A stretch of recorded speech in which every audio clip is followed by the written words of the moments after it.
C'est une déception parce que le film est efficace, mais concernant, quand on le prend par rapport aux autres films de Paul Greengrass, mais surtout par rapport aux gens qui connaissent que les Jason Bourne de lui et qui ont vu le 2 et le 3 ou le 1, 2, 3, je pense même le grand public va être déçu. C'est un film qui est juste efficace, mais qui est pas vraiment tendu. Et on demande plus que ça. Quand on connaît la série, quand on a envie de voir un peu ce qui se passe dans l'histoire de Jason Bourne, c'est un film logique, mais qui revient scénaristiquement de manière avec des ficelles aussi énormes que les précédents. Donc rien de choquant là-dedans, mais bon sang que c'est mou. Je vais d'abord commencer par les qualités du film quand même, parce que là je m'affole un peu. Le film, il est solide, il est bien fait, mais on dirait, enfin c'est une récitation scolaire quoi. C'est les éléments dont j'ai parlé avant dans les Jason Bourne, mais avec une sorte d'absence de génie. La narration, elle est efficace, simpliste comme d'habitude chez les Jason Bourne, mais vraiment elle est sans génie. C'est-à-dire que je reviendrai après là-dessus. Je parle d'abord des qualités, bon sang.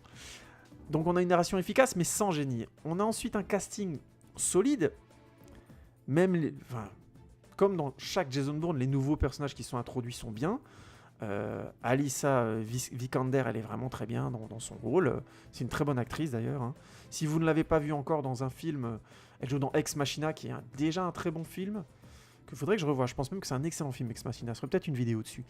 Et un autre film sur lequel je ferai de toute façon une vidéo, qui s'appelle Des agents très spéciaux, et de Guy Ritchie. Je reviendrai dessus. Mais c'est une excellente actrice, et elle est encore très très bien dans ce film. Elle joue très bien son rôle, il n'y a rien à dire. Julia Stiles, qui est vraiment une actrice qui n'a pas la carrière qu'elle mériterait, quoi. Déjà, je la trouvais très bien dans les Jason Bourne. Je trouvais qu'elle était vraiment à sa place et qu'elle joue bien. C'est une actrice qui a quelque chose d'intéressant dans le regard, dans les attitudes. Alors peut-être que j'en rajoute, mais le fait est qu'elle avait joué un rôle important, je crois, dans la saison 4 de Dexter, de la série Dexter. Série qui maintenant est un peu décriée parce qu'elle a très mal fini. La conclusion était décevante, ça c'est vrai. Mais bon, il y avait de très bonnes saisons. Et la saison où elle joue un rôle important, elle est très très bien. C'est vraiment une actrice, je ne l'ai jamais vue faire des mauvais films. Hein. Si vous avez des exemples de films où elle a été mauvaise, ou vous trouvez que le film est mauvais, elle joue dedans, n'hésitez pas, j'ai pas regardé sa filmographie. Mais vraiment, hein, là je la revois encore, je la trouve encore une fois très bien. Dans un rôle relativement secondaire, comme dans la plupart des Jason Bourne, elle n'a jamais vraiment été centrale. Un peu plus dans le 3, mais pas tant que ça finalement. Et bref, tout le reste du casting est bon. Vincent Cassel, il est bien. Il joue vraiment bien ces rôles-là, d'ailleurs. Tommy Lee Jones, c'est un classique. Hein, il joue pas un nouveau rôle, mais il est très bon. Enfin voilà, j'ai pas forcément tout le casting sous les yeux, mais c'est du bon boulot. C'est du casting solide, bien introduit. Il n'y a pas grand-chose à dire. Les scènes d'action sont efficaces, aussi bien les scènes de combat que de poursuite.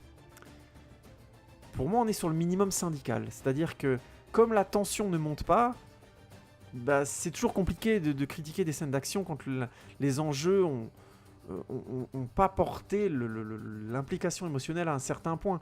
La scène d'action démarre, le meilleur démarrage pour une scène d'action, c'est évident, mais c'est d'abord une scène d'émotion. Je vous passe les détails, mais c'est le truc con du oh mon Dieu, ils ont tué ma femme, boum, je me venge tout de suite. Oui, j'ai tapé dans la foulée. C'est un démarrage émotionnel extrêmement facile qui capte le spectateur tout de suite dans une implication au moins sur quelques minutes. Donc, c'est pour ça que c'est très très important de savoir mettre en place les enjeux des différents personnages et ce qu'ils veulent pour qu'il y ait à un moment donné, je pense, et c'est ce que faisaient les précédents de Jason Bourne, donc c'est encore plus décevant que ce ne soit pas dans le cas dans celui-là, des croisements de tension.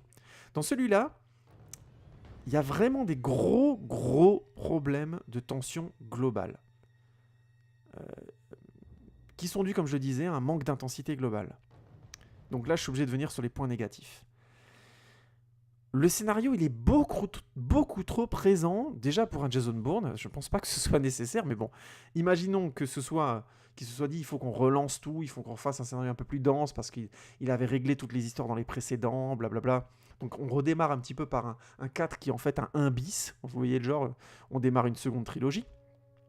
Ce qui est à mon avis une mauvaise idée. Hein. Il vaut mieux faire avec Jason Bourne des films qui sont complètement bloqués les uns dans les autres, qui soient complètement unitaires les uns des autres et complémentaires une fois qu'on les regarde les uns après les autres, mais qui soient d'abord des films seuls.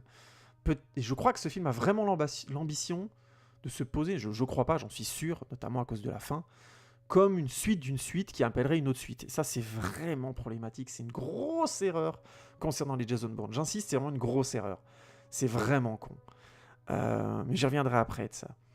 Donc le scénario est vraiment trop présent parce qu'il est aussi simpliste que les précédents, mais il nous développe plein de sous-intrigues qui, à mon avis, n'ont pas grand intérêt au final parce que se résolvent sans grand intérêt.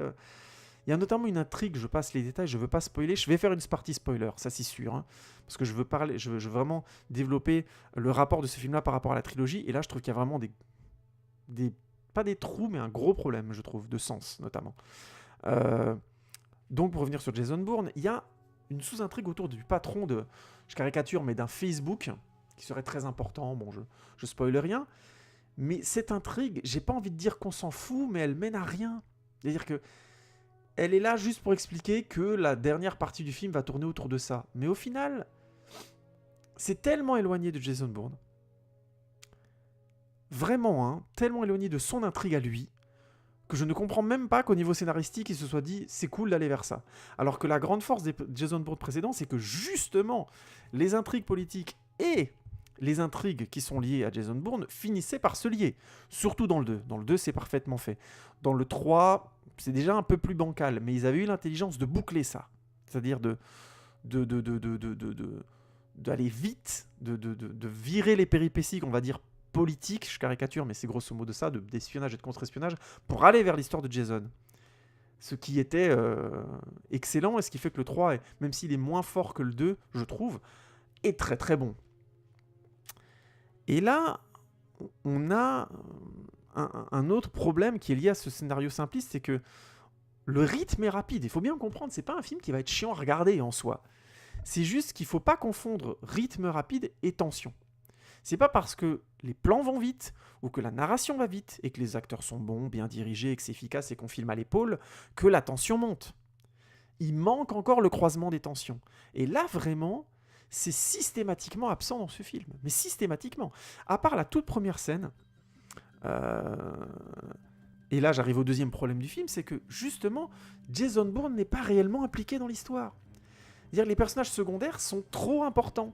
Mais comme c'est pas mieux écrit que les Bourne précédents, on se retrouve avec un scénario simpliste qui veut se faire prendre pour un scénario de politique fiction espionnage particulièrement malin. Ce qui n'est pas le cas du tout.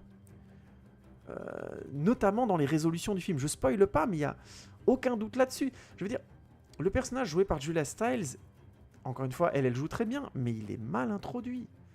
Grosso modo, il utilise elle pour utiliser le fameux élément dont je parlais avant, c'est-à-dire elle revient et elle lui dit il y a encore un plus grand projet dont tu n'étais pas au courant de ça, il faut que tu fasses quelque chose. Et comme de toute façon, je spoil rien parce que c'est dans les bandes annonces, t'as passé ces dernières années à faire du combat à main nue et à gamberger sur ton passé, alors que visiblement à la fin du 3 il avait résolu ça. Bon, je spoil rien puisque c'était sous-entendu. À part ça, elle n'apporte rien d'autre. Et c'est problématique parce que ça crée une première séquence qui est assez bien foutue, où ils sont ensemble et tout ça, ils essayent de fuir, comme d'habitude, ils se sont fait repérer, blablabla. Scène qui est pas mal du tout, qui est pas mal au niveau découpage, mais qui est la scène la plus intense du film. C'est-à-dire, ensuite, le film ne fait que descendre. C'est pareil, la scène d'introduction de Jason Bourne, on le voit donc faire du combat à main nue, c'est visiblement du combat à main nue, genre vraiment, t'es au black, quoi, voilà. Des gens qui viennent parier sur des mecs qui se tapent dessus, hein, donc des gros balaises et tout. Il y a le fameux effet qu'on voit dans la bande-annonce, donc je spoil rien encore une fois, je te mets un coup de poing, tu dors, qui je trouve est non seulement décevant concernant les types de combats chorégraphiés des Jason Bourne, qui étaient beaucoup plus mieux foutus dans les précédents, mais qui en plus transforme Jason Bourne en une sorte de lourdeau de machine à tuer, et on a ensuite un autre combat où en fait il fait exprès de prendre des coups, puis finalement non, enfin ça le transforme, je trouve, vraiment une sorte d'humanoïde.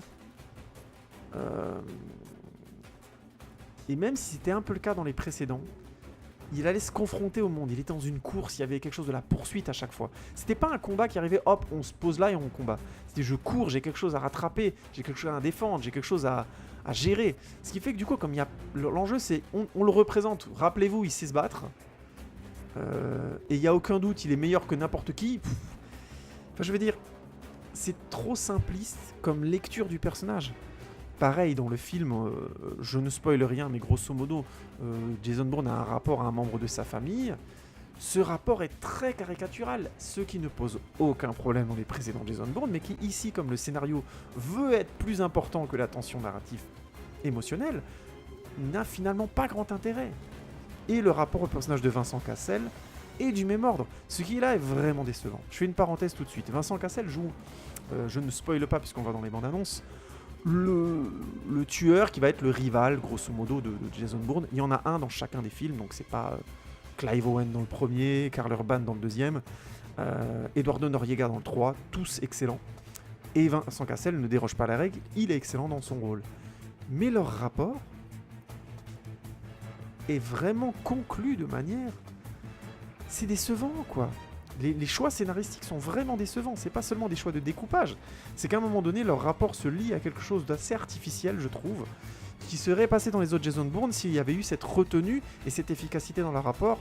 C'est-à-dire, ils se seraient courus après parce qu'ils se courent pas seulement après pour se courir après l'un l'autre. Ils se courent après parce qu'ils sont des rivaux.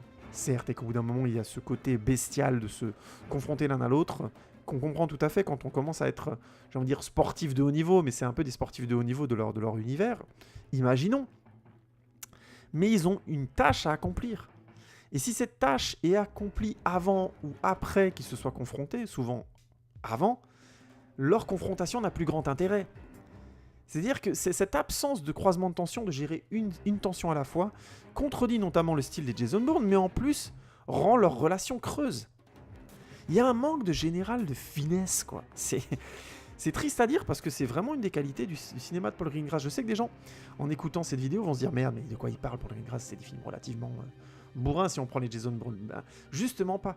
Il faut voir Green Zone, il faut voir Capitaine Phillips, il faut voir Vol 93. C'est un mec qui, dans les rapports humains, il est capable, avec des plans très très courts et très bien sentis, très bien découpés. C'est un mec dont les découpages de ses films sont extrêmement chirurgicaux. Qu'est-ce que c'est que le découpage? Je fais court, mais le découpage, grosso modo, c'est le choix des plans à quel moment. Et comme c'est filmé à l'épaule, on a la sensation, quand on regarde le film, qu'ils ont filmé un peu à l'arrache, et ensuite ils ont fait le découpage. Mais quand on regarde les précédents de Jason Bourne, ou Capitaine Phillips par exemple, on n'a aucun doute que c'est pas le cas. C'est storyboardé, mais j'ai pas envie de dire à l'image près, mais presque. J'expliquerai pourquoi après c'est pas si storyboardé que ça. Mais il y a vraiment une intelligence là-dessus, une finesse du plan de réaction, notamment chez le personnage. Tiens, à tel moment, on va le voir réagir comme ça, par rapport à telle chose. Et après, avec cette suite de plans et d'actions telles, on va voir la réaction de l'autre à ce moment-là et pas à un autre moment. C'est très important, ces enchaînements-là émotionnels. Ça permet au spectateur de comprendre l'émotion, de la comprendre, d'avoir le temps de la digérer. Puis hop, on voit la réaction de l'autre. C'est important, cette intelligence du timing.